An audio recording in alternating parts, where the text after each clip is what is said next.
এই নাস্তিক মার্কা, তাসলিমা নাসরিন মার্কা বদমাশগুলো এখন আবার তাদের অধিকার চায়। নাম দিয়েছে কি? নাম দিয়েছে এটা নারী অধিকার। কি অধিকার?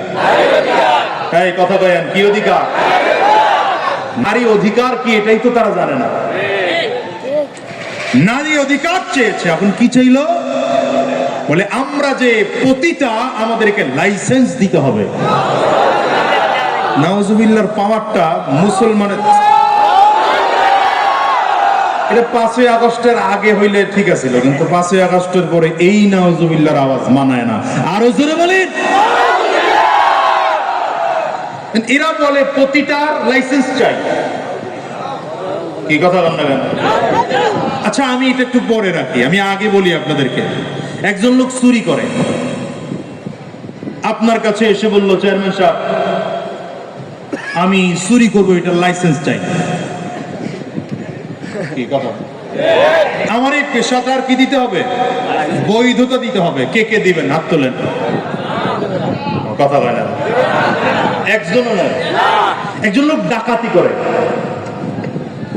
সমাজে এসে বলল যে আমার স্বীকৃতি দেন, আমি যে ডাকাত এটার কি দেন, মানে আমার ডাকাতি পেশাটাকে বৈধ করতে হবে। কে কে দিবেন অনুমতি? একজনও না। একজন লোক ছিনতাই করে, আপনি বললেন যে এটার পারমিশন দেন, স্বীকৃতি দেন, মানে আমার পেশাটা যেন বৈধ হয়। কি কথা বলেন? দিবেন? তো চুরির বৈধতার লাইসেন্স হয় না, ডাকাতির বৈধতার লাইসেন্স হয় না, খুনের বৈধতার লাইসেন্স হয় না, ছিনতাইকারীর বৈধতার লাইসেন্স হয় না। কথা বলেন না কেন? সুদের বৈধতার লাইসেন্স হয় না, ঘুষের বৈধতার লাইসেন্স হয় না, অন্যায়ভাবে হত্যা করার লাইসেন্স হয় না। ঠিক তেমনি ভাবে কোনদিন পতিতার বেশ্যাবৃত্তির লাইসেন্স হতে পারে না।